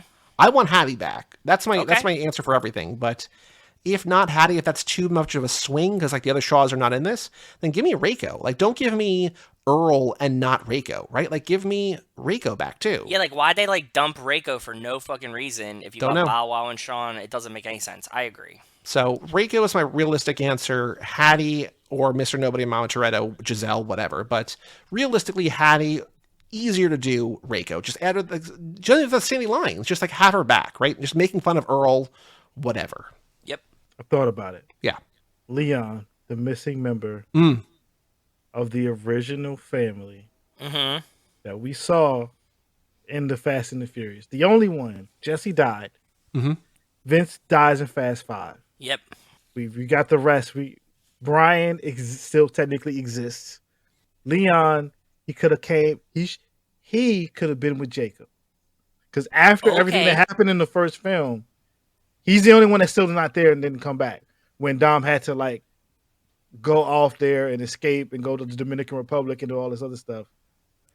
He was part of the family and the crew. He would have also known Jacob, and maybe he could have found Jacob, but he was a super spy man. His tie to the old neighborhood, to L.A. Maybe he understood his resentment. He could have been there. Because it's like, Jesse died. Because Jesse got shot by Jimmy Tran and his crew. Maybe he didn't let that go. Because he let the cop in. He let Brian in. Maybe he didn't let that go like Vince got to let that go because Vince went to Brazil. He got a good woman, had a family and everything. He got to let that out. Yeah, they did that. Maybe Leon was like, nah, I'm going to go find Jacob. He found Jacob. He out there being his operator. You know what I'm saying? Be his man in his ear or something. You know? I like Leon. Because nobody thinks, but me, I'm sitting here been thinking like, all right, you done brought everybody else back. Bring Leon. Yeah, I want Reiko back. I want everybody who just randomly appeared, who actually had lines in the movie, serious lines. There's been, Michael Ealy don't count. Ja Rule don't count. But the other characters that was around, that was part of the plot in other movies, and they ain't been back yet. Nah, I want them back. They got to do that in 10, right? Like, everybody else got to... I mean, like, I know we were talking about, like, The Rock coming back, but, like, we got to get, like, Devin Aoki, Reiko, like, everybody back in 10. Like, there has to be, like, the Avengers Endgame moment where, like... Old bad guys, too. Like, the bad guy from 2. Yeah, all them people. Yep. People who ain't dead. The people who ain't dead got to come back. They're going to open the checkbooks. They got to open it. Like, I don't care how much money it costs to get Devin Aoki to show up for, like, one scene at the end to be like, yeah, we're here, Like, that's all you need for her to show up for, like, a millisecond and be like, okay, cool, they're all driving to go fuck up the ultimate big bad guy. Yeah. Ronda Rousey didn't die. No. I want her back. Do you want her back? Yeah, I do. She doesn't need to act well, but... Hey, she gotten better, being Vince McMahon knows how to get you to act a little bit better when you go through the process. Actually, so here, speaking of Ronda Rousey, this actually goes to a question. So we have a couple other questions for you before we dive into, I mean, we already started talking about F9 the characters, but in that Ronda Rousey scene where she's fighting Letty, in the other room, as you'll remember, Roman is singing the birthday song. He's trying to distract people. Dom and Brian are doing a thing. Letty's fighting Ronda Rousey. It's a whole thing. Julian, if we're pulling a job, you got to go fight. We're going to go fight Ronda Rousey. It's not going to end well for us. We're trying to last longer than Turtle did in the Entourage movie. Yeah. She's going to make us tap out very quickly. But while we do this, we need you to distract the room. We need you to just be the best, the shining, brightest Julian you could possibly be. We need you to sing a song karaoke style. What song are you singing to distract a room full of strangers so we can get our ass kicked by Ronda Rousey? Hold up, wasn't T-Pain in that scene? He was. Any T-Pain song. He's magical. He's genius. Any of them. Any T-Pain song. Love it. I'm in love with a stripper. I'm sprung. The one where he says with Canson. Anything. He got so many hits. He has a lot of hits. He does have a lot of hits. People sleep on T-Pain a lot and give him a lot of shit, but he has a ton of hits. What, T-Pain karaoke? Crazy. Because it's funny that T-Pain exists in the franchise, in this world as T-Pain, but Ludacris does not exist. Yes, it's also true. Well, we don't know. It could be possible. He could still exist and they just look alike. That's true. Which I think they should do. Ludacris should appear as with the cornrows and then Tesh is there and they should look at each other. Do you have... Maybe it's something... I would imagine something you probably talked about already. Do you have a favorite character in the franchise? Low-key, yeah, it's Brian O'Connor. Yeah, okay. Like, he was the hero. Literally, he was the hero for so long. Yeah. Like, he was like the point of view. Like, when you get to Fast and Furious, the fourth one, and he's like in the FBI suit and his haircut, and you're like, oh man, look at him trying to grow up. Just say, he can't. He go see. He was back at Black Avengers Mansion, and he was like, yo, being a cop ain't for me. I see me again. It's out here. We gonna save. Like, he was always like, I'm gonna get you, dub. Like, I will catch you. And Dub was like, no, you ain't. It's so good. Like, Hard is there, Roman's there. He's like, oh man, he's the best number 2 ever. Like, he's the hero, but he's also like not the hero. This is perfect. Like, he's Barry Allen. Like, you're the Flash, bro. Like, everybody likes you. You smile like you are great, but like yo, Dom is literally Batman and Superman in the same. Yeah, guy. what do you think? I was just thinking about. Do you think is he a better Robin to Dom's Batman, or a better Scottie Pippen to Dom's Jordan? Oh, he's Scottie Pippen because he's an adult. He's an adult. He can't be. He's not Robin. He's not Also, it's not, Scottie Pippen also in the NBA 50, the NBA 75. Like Scottie Pippen, a great character, great player on his own. Exactly. Brian, a great character. It's just that, there's Michael. There's the looming scepter of number 23, 13, 27. The number's in there already, right? So yeah. That's why I picked the Flash. I picked Barry Allen because when Barry Allen dies, everybody's hurt. He's the heart of the Justice League. Everyone's like, oh, he's the happiness. He's the Silver Age. There's a lot of things he fits, and you look at Paul Walker, Brian O'Connor, and say, oh yeah, he's the family man. He's the nice marriage. He's the heart of the team. Like he's like Brian. Like I personally like the fact that they don't kill the character, and it's like Brian about to pull up, and they just show his Lancer just driving up. You know what I'm saying? It's just like you don't kill him. In this world, he don't gotta die. Make believe, man. People don't like believe him. Blake believe enough. Love that. Love it. So, like at the end of this movie, like you just mentioned, that Brian returns. We don't see Brian; we just see his car. Do you think that we're going to see Brian back on screen, whether he's body doubled by one of like Cody Walker? You think he's going to come back? Yes, I think it might not be a lot, but it'll be something like at the end. And you'll hear so like, "Yo, Dom," like what I'm saying. They'll have kids running around them or something. They about to be sitting down. I do think you'll see like a CG. Because there was one thing back when they first did it. When they first did it, it was like, I don't know. But now that like Disney had done all this crazy stuff with Star Wars, it's possible now. Like we done seen young Luke Skywalker. We done seen Leia. We done see once the technology figured it out, it's like, oh, okay, like we good now. We can have a final Brian O'Connor moment. He so can't be tasteful and minimal, but for sure. Yeah, got him, sitting down at the table or something, about to eat. Yeah. Okay. All right, let's dive into F9. We already sort of talked about some of F9, but what do you love about this movie? This is in sort of your second tier of fast films. Favorite moments, favorite characters, new characters, returning characters. What do you love about this? What do you hate about this? Take it away wherever you want to start.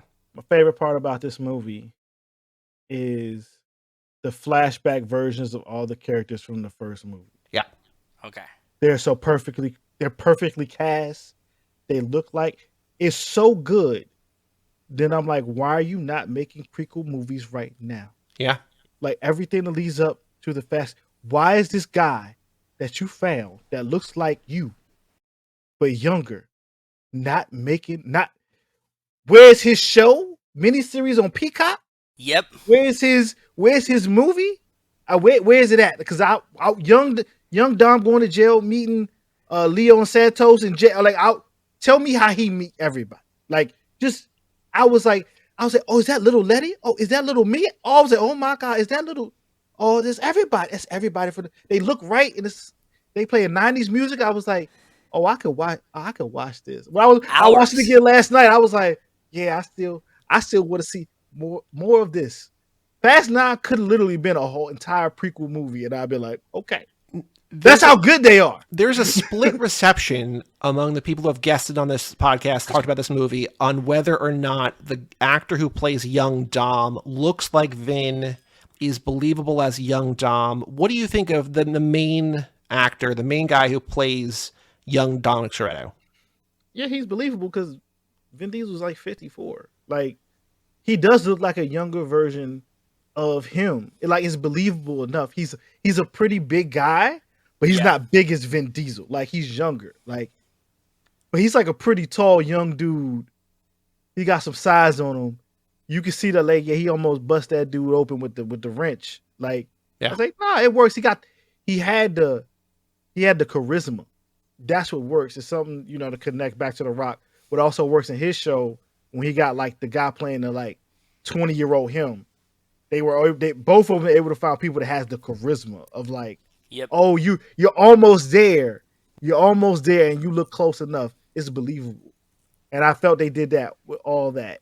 And even my guy who plays in Animal Kingdom is young Jacob, one of my favorite young actors. I was like, man, you believable is Little Cena. Like, it's Space Ace though. Like, Cena looks super huge compared to you, but Yeah. the dude who plays young Dom looks like, but he got like they about the same size for real. Like, yeah, you just lift more weights. You could almost make it believable that you 2001 Vin Diesel if you lift enough weights. Yeah. It works for me. I got a lot of suspicion of disbelief though. Like, I've always liked this scene, but this time around, there's something about that race between Dom and Jacob in the flashback where I'm like, this is the best scene in the movie. And I don't think it's particularly close. I think just everything about it, like Dom coming back and Jacob being like surprised and offended and excited, and then Dom just being angry, and them racing and the music, the remix, like all of that just worked so well for me. And like, you know, I like different things about these movies each time, but this time I was just like, that's what I'm most interested. Like that's the best scene to me. it's heartbreaking.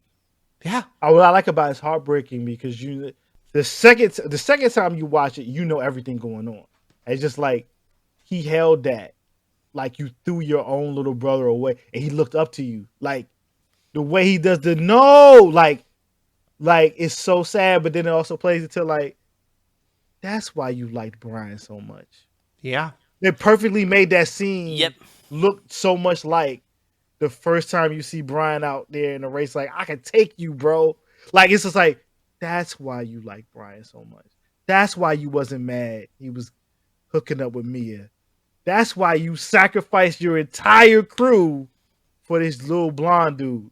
Cause you didn't even know you missed Jacob, but you missed Jacob.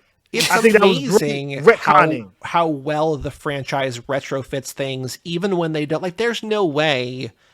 Maybe they knew about Jacob like a movie or two earlier, but there's no way that they knew anywhere close to 2001 that they were gonna like. No, they're gonna be 10 movies. They're gonna introduce a brother. Like, but the fact that they're able to retrofit and be like, oh, so it explains why this happens in the first movie. It's like it's kind of amazing.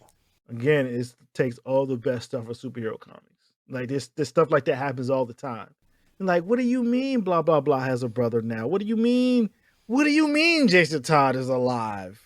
He's the Red Hood. Like, what is going on? Like, and just like, nah, if somebody's good enough, you'd be like, yeah, that does make sense. Yeah, that does work.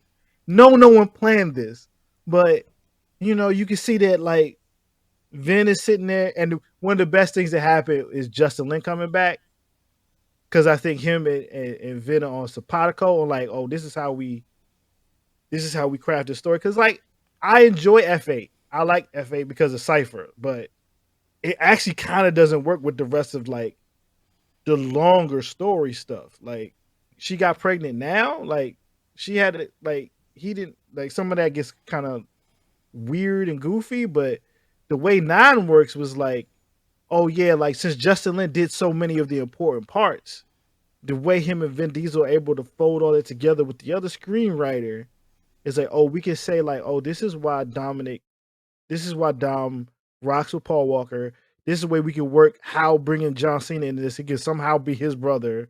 We can use Cypher Well as a real big bad. We can tie Mr. Nobody up good into this, and we can bring Han back, and it'll make what I always believe. So to me, if you never really see the body after they dead, Yep. they ain't dead. Nope. So I was saying this for years. People was like, justice for Han. I was like, he ain't dead. Like, what are you talking about? Like, did you see the dead body all charred up? No, you didn't. You just saw they had a headstone and you saw him looking out. I'm like, I ain't see nobody. So he ain't dead. And guess what they showed me? They showed me how he wasn't dead. And Mr. Nobody just took him out and they was looking. Boom. And then it make you say like, yo, was Shaw being played by everybody? But that's a whole different bunch of questions they got to answer. Shaw got played by everybody, but it is what it is. So now one thing you said a couple minutes ago that really kind of surprised me, I want to dig deeper into. You said you like Fate because of Cypher. Cypher is a very divisive character. I don't even know how we collectively feel on Cypher, but you like Cypher as a character. You like what they're doing with her. She's the most badass lady and person in the series. That's why I would think even Hobbs and Shaw like, oh, she got to be connected to the bodiless voice, because they made it so that like every big bad guy they fought, she put them in places. So like once things got crazy, she even went back to Verone's. He's like, yeah, that was me. I had connections on the Drift King, the bad guy on 4, which they even put in the movie. Like he's like he worked for me. Everything you dealt with in 7, oh, that was me too. all this stuff that like Ramsey, oh, she thinks she's a good hacker. She's really number 2. She's not the best. I'm the best. Like I was like, you are a straight super villain. I like super villains. Once you make the character so amazing, they have to face something that equals their level of ability. Like it's crazy. They was doing once they got to 7. Do you really remember the bad guys from 7?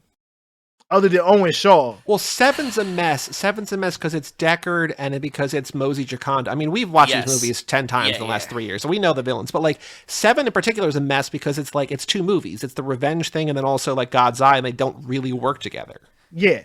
So like to me, I like the Cypher character because it ties up like God's Eye and everything into something. It was just like why would you fight him, Tony Jaa? Like Jamal Hanzu, like why are you here? Like Shaw, you get like, all right. He's like, yo, you really beat up my brother. I'm gonna get revenge. I was like, and also it's the meta of, and again, this was also my dream. It's like, oh my God, they're fighting the transporter, and it's like you're coming into the movie with like you've watched 3 transporter movies. You probably even watched The Mechanic, so you're like, yo. It's Jason Statham. He can't go out like no punk. And he doesn't go out like a punk. He actually goes hard. He doesn't die. He gets thrown into jail like Hannibal Lecter. But it's just like, all right. But the rest of that, it don't really, it's just okay.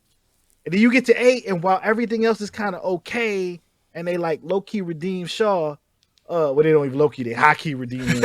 Like, you got Charlize Theron with these white person dreads, and doing all this stuff, and she's making Dom kiss her for the Letty, and Scott Eastwood is being useless, and all this is happening, and somehow Dom can make a car shake people off and do this crazy stuff. It's like, all right, which clearly like she's Cobra Commander, like she's all the super bad guys.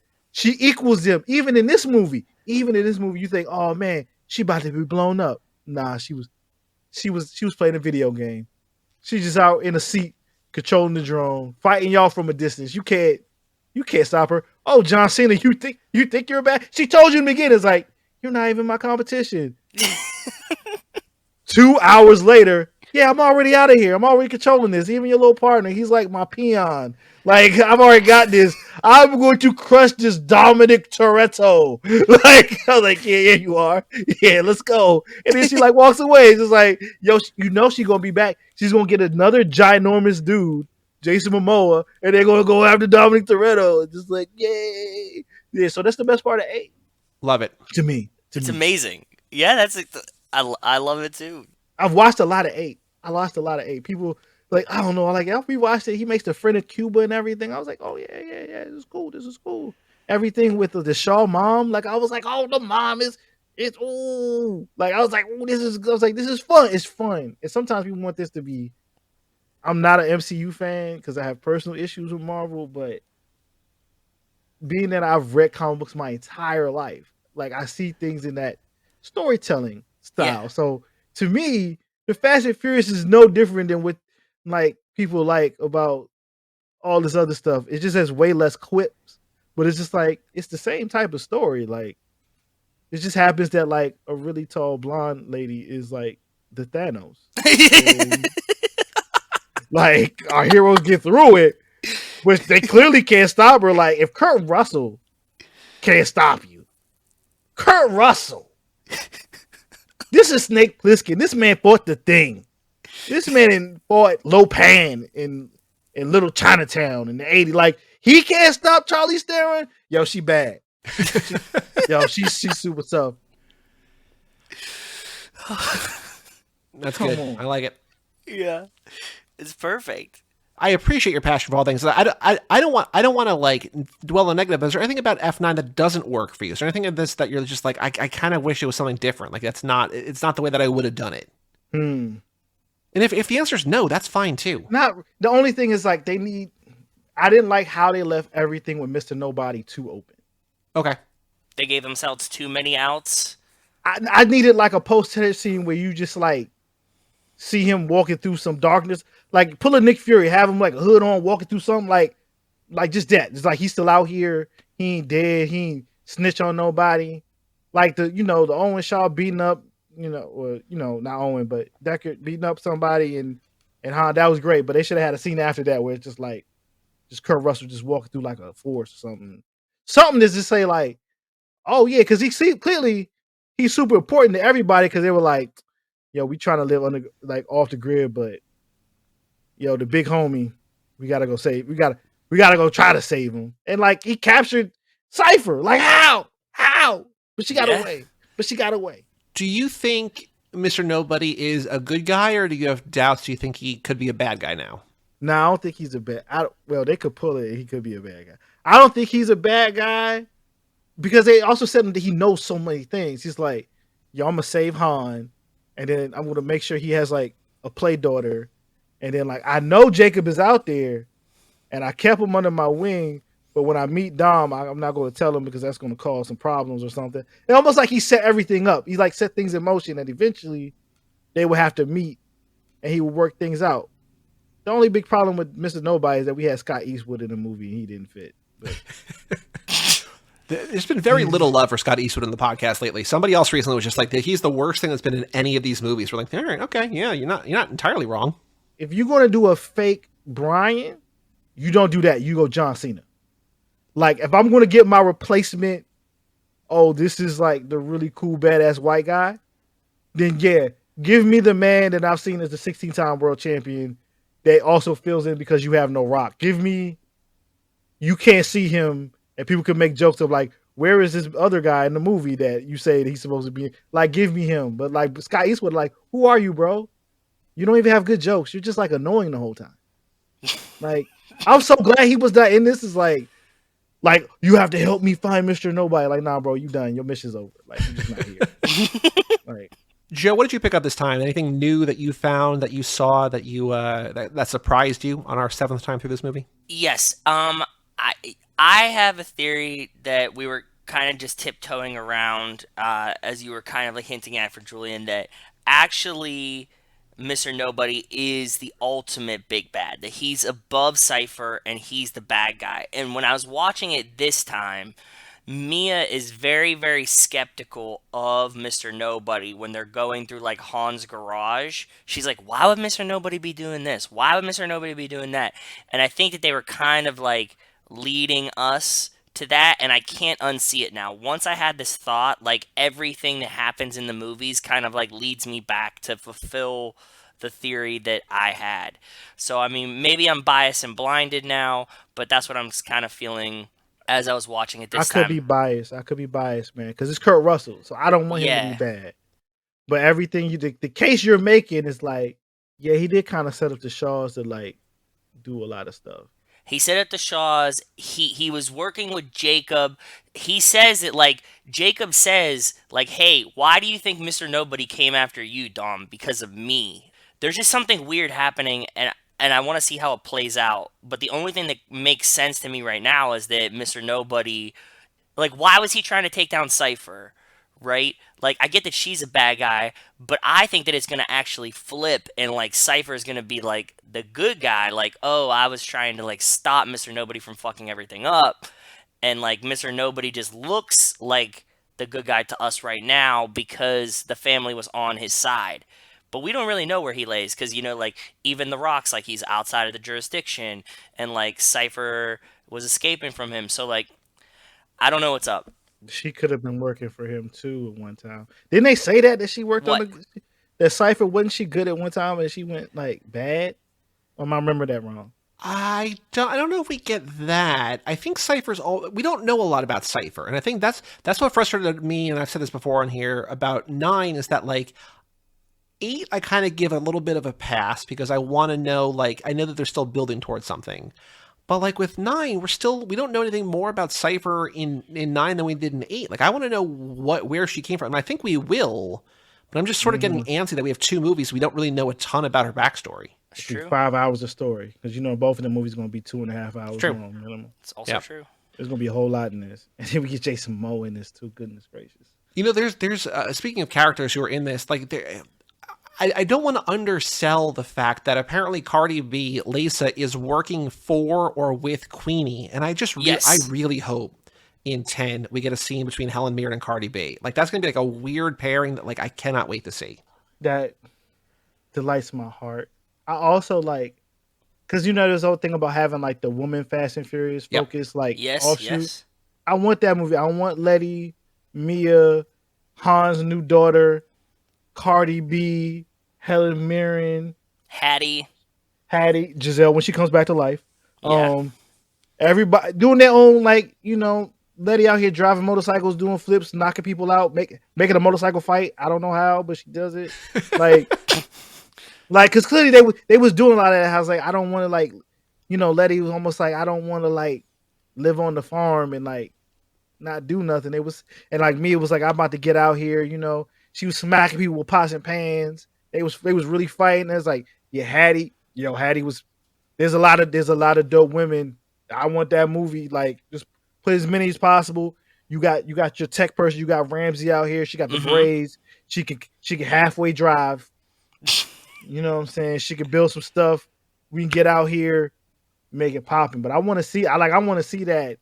I want them to start working on that now. Like, you can pull a Captain Marvel, put it in between the last two movies, but I don't know. I might be jumping too far ahead in what they doing. But yeah, I like Cardi B, so I was like, I seen her and it was like, look at you, look at how far you, because they will always have women and certain like music stars in the movie is like doing the thing with the race, like Rita Ora, a couple other people was like, nah, that's weak. But Cardi was like, nah, she was out here acting like she Interpol agents talking about we got biometrics on the gun, you can do this, that, and I was like, that's right, Cardi, you out here. I was like, yeah.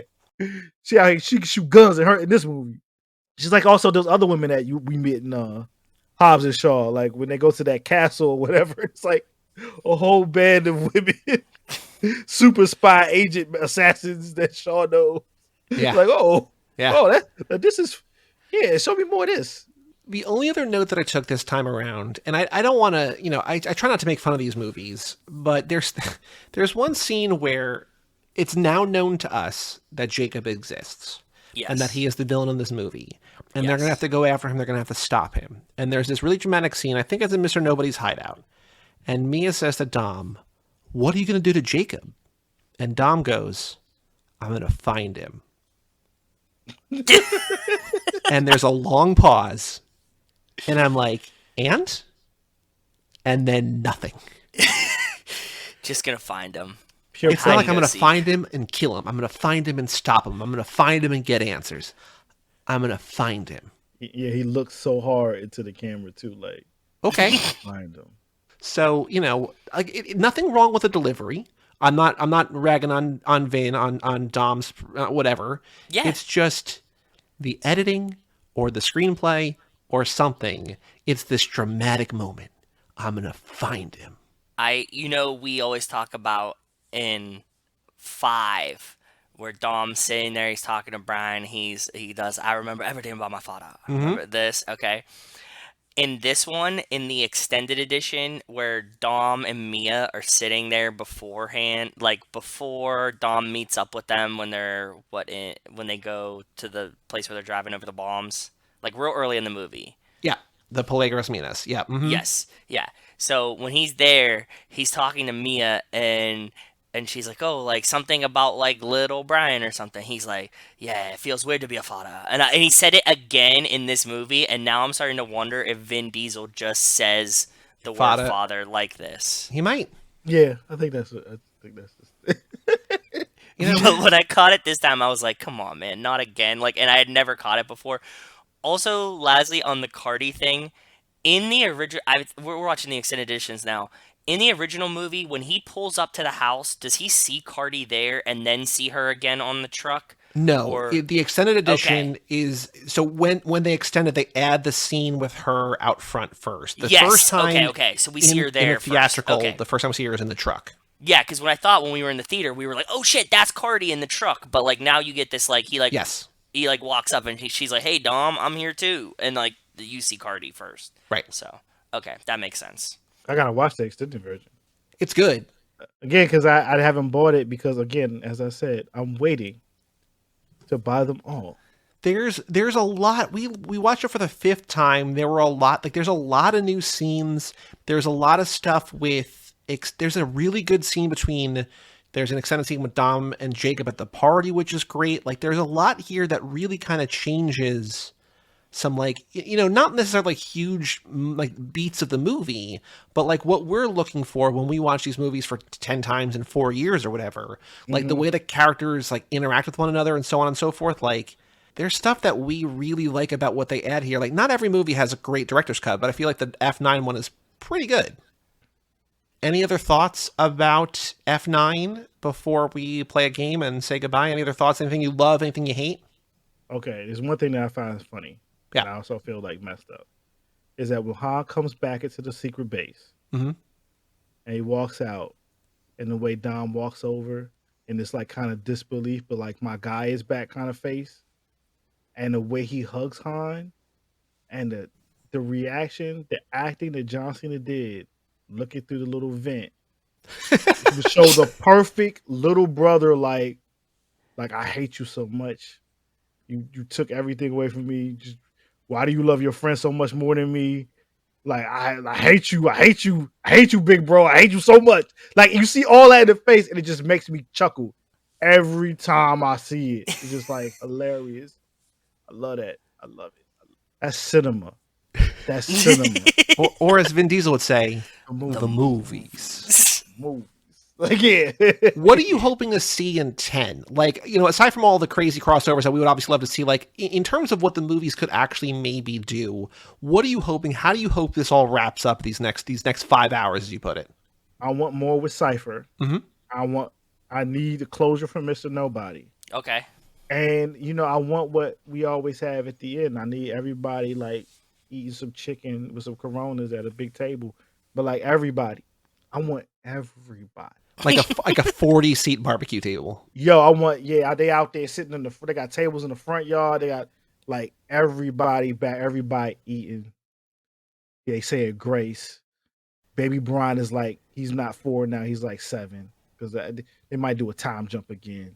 I want Jason Momoa to not be a bad guy at the end. I want him to be a good guy. Because it's Jason Momoa. I can't be mad at him. Yep.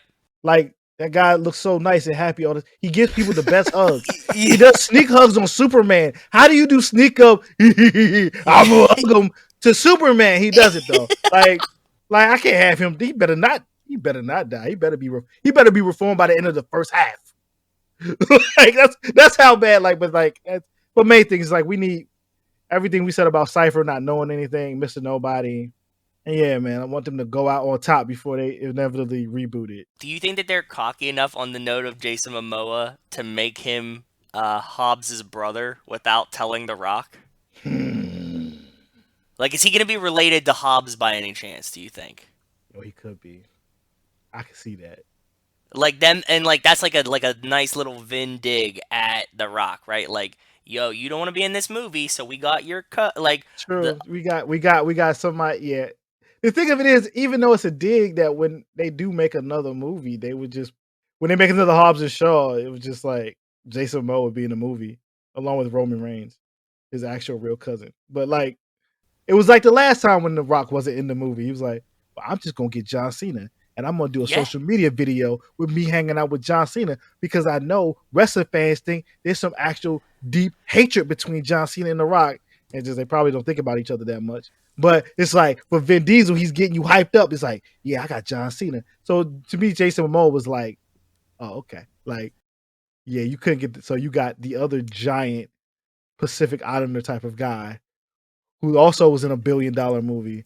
Who's also in the DC Comics world. Yeah, like I get it. It's petty, but it's like, but it's Jason Momoa, so I'm like, yo, everybody wins with the Family Feud. Let's go. You got the next most famous, most muscly, best looking, biggest in every way man to get in your movie. Like it works. Yeah. It works. Yeah. And everybody loves him. Joey, other thoughts about F9? My brain is just trying to comprehend everything that I heard tonight, is what I'm trying to do. I love it. All right, then let us play this Ain't No 10-Second Race, a.k.a. Boy Do We Have a Podcast for You. Boy, do we have a podcast for you. Come and check out our show. Yeah. So, Julian, this is the game I told you about via email. This is where we go on twitter.com, aka the Bird app, find any tweet from someone we don't know, respond to it from the Fast and Furious, the Too Fast, Too Forever account, and hopefully they respond to us. We get some points. There's a whole complicated scoring system. Don't worry about it because the game is way too difficult. I got your tweet that you sent me, but before we do this episode's tweets, let's review last episode's tweets. Last time we had Hobbs and Shaw, we had Michelle Farley on, Justin Kleinman's friend Michelle. And I found at Hippie Wiccan, Meg, Dean, Flower, Rainbow, Peace Sign. I just watched Fast and Furious Presents Hobbs and Shaw, March 7th, 2022 at 8:36 a.m., which we think was like an automated whatever. It wasn't if this, then that. Yep. Anyone who starts their day, we said, with an 8:36 a.m. viewing of Hobbs and Shaw is already hashtag family in our book. Boy, do we have a podcast for you. It got a retweet. It got 2 likes.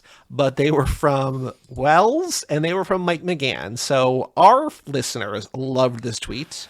But Hippie Wiccan did not give a shit. 0 points.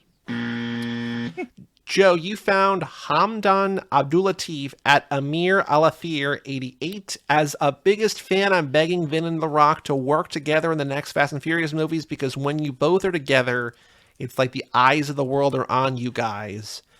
At Vin Diesel, at The Rock, hashtag Vin Diesel and Dwayne Johnson, _please, _work, _back, _together, hands in prayer emoji, sunglasses cool emoji, excited hands emoji.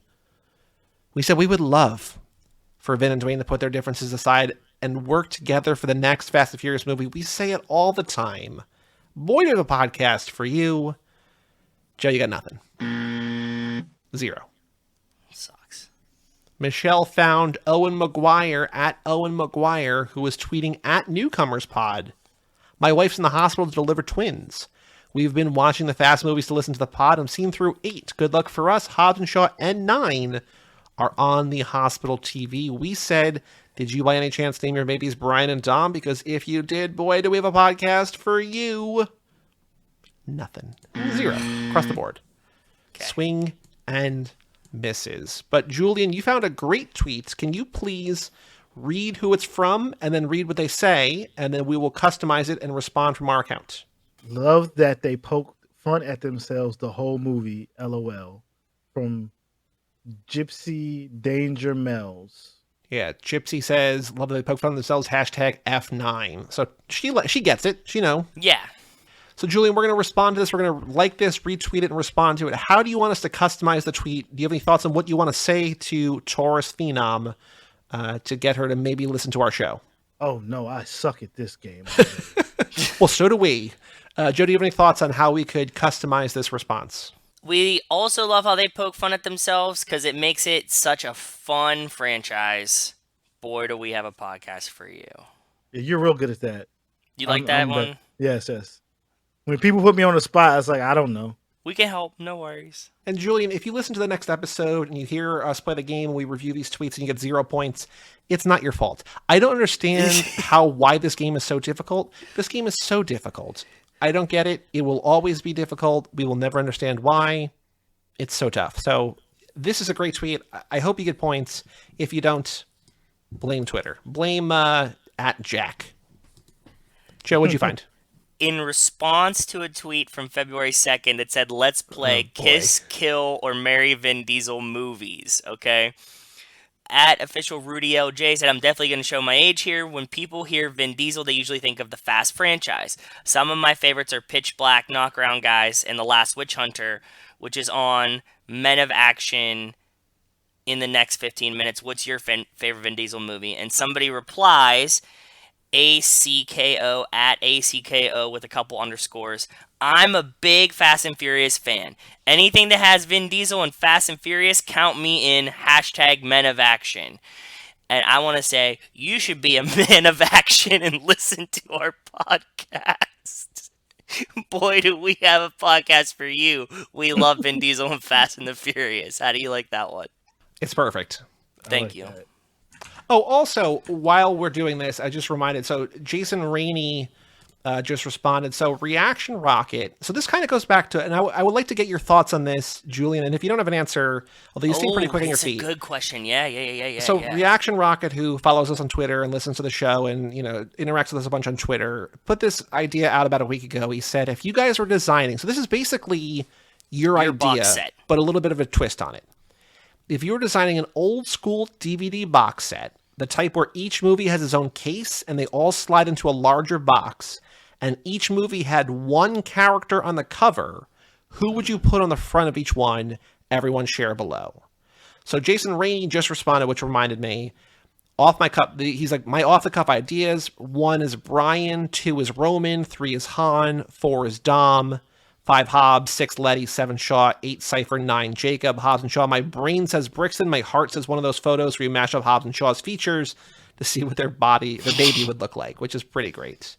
We had some good ones. We had Reaction Rocket share theirs. Vivek shared his. Mike McGann. Joe, you and I both did it. I want to say, I think also Mark Hoffmeyer did it. Yep. Kind of like a meme. Man, like, it's a great question. I really, really love that.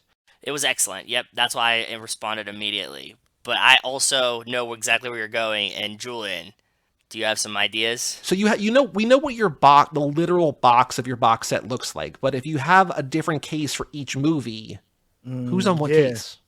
So yeah, I agree. The Fast and the Furious is Brian. Okay.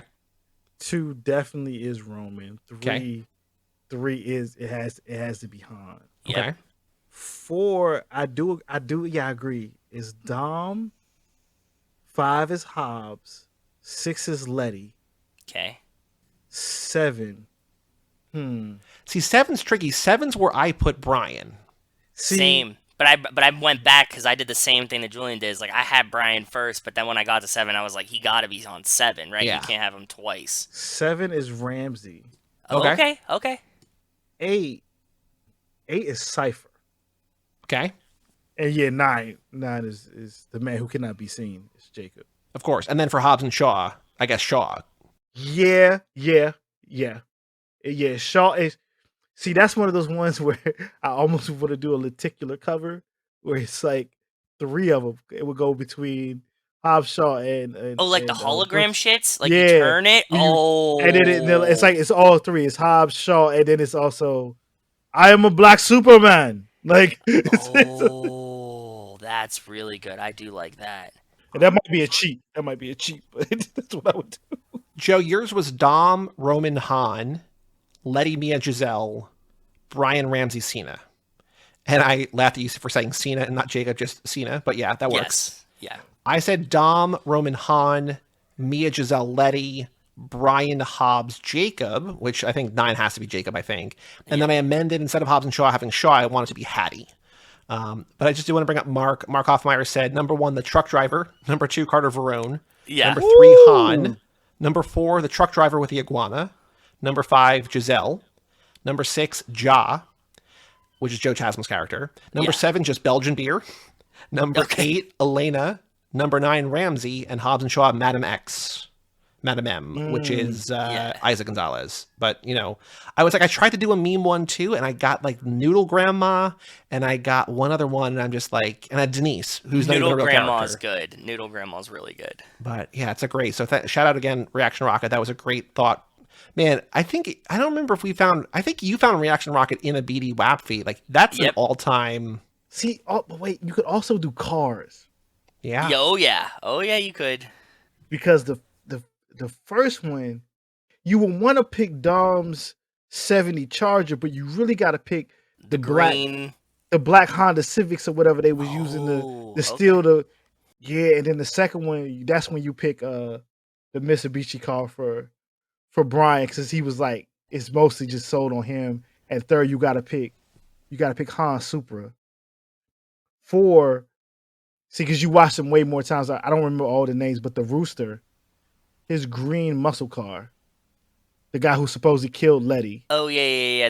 Phoenix. Nitro. I do like calling him the Rooster. We're gonna call him the Rooster from now on. No longer Phoenix. He's the Rooster. Okay. Like 5, it has to be the 2 cars where they're dragging the safe. Oh, love that. And so they were like were they Mustangs? It might have been Mustangs. I Um, think so. I don't really know cars. I'm not. This is not yeah, my fear. I don't Area of remember who expertise. drags because are they using the cop cars?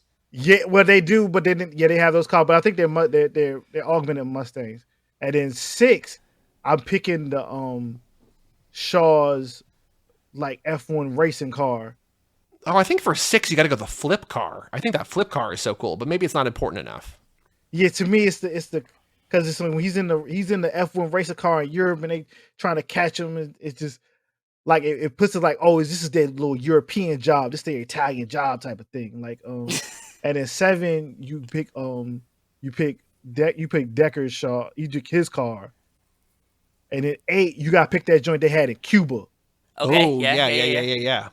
And then 9 you put in Jacobs, like what he was driving like a Viper with the white stripe down the middle. Ooh, was looking so mean. It's just like you didn't even see that car no more when he jumped it off a cliff and got caught by a plane. You didn't see the car no more, but it's like that makes a statement. And then Hobbs and Shaw, yo, you put that big truck thing they was driving in Samoa. Like the real big like truck where they were grabbing on. Like it was like a tuck. It was like a tow truck. Yeah. I'll put the tow truck because it's like, why you got the tow truck on it? Because the tow truck is pretty important. Being that The Rock was able to grab both cars. He's able to grab a helicopter and pull it with his pure human strength. I love that. Beautiful. It's beautiful. I love that daggone. Oh, I didn't do my tweet yet. I got so wrapped up in the do your tweet. tweet. Okay. So, Discussing Film at Discussing Film tweeted Daniela Melchior is in talks to star in Fast and Furious 10 with pictures of her and Vin with a source to the rap. Us or UJ? I can't read what these are. They're script emojis with a wilted rose at Grimmy Racks on Twitter. It says me, quote, "No more. This has to end. I'm done with Fast and Furious." And then in stars, Daniela Melchior and talks to star in Fast and Furious 10. Me in line at the theaters. And it's Dom standing in front of the oil rigs in 6, just looking badass. Like, I'm ready for it. And I'm going to say, this I kind of got inspired by another tweet that I almost did. Okay. I'm going to attach the gif of Dom saying there's always room for family. Okay. There's always room for you to come back. What a podcast for you. Perfect. But Julian, thank you so much for joining. This was a blast. Brother. I love thinking about this movie and also all the crossovers and everything. So this was an absolute delight. Thank you so much for joining us. Oh, thank you for reaching out and having me on. I really enjoyed this. I love talking about the family, aka Black Avengers, aka the Fast and the Furious. I will never not think of 1327 being anything other than Black Avengers Mansion. So thank you for putting that in my brain. It cannot come out now. I will always think of that. You're welcome. Julian, what would you like to plug? Is there anywhere that you want people to follow you? Any projects you're working on? Any new reviews that you want people to find? This comes out in about a week, but where can people find you online if you want to be found? My social media is Julian Lytle. Lytle is how you spell my last name.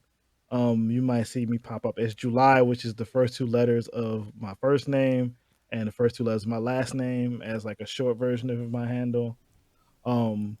I write reviews for idobi.com, an internet radio station that plays like pop punk and alternative music. You can search for me on Rotten Tomatoes, which you can find my reviews. An easier way, podcast I do with friends called Culture Trapping. I used to make webcomics, one called Ants, that you can find at Ants with an S, not crazily phonetically spelled, Ants.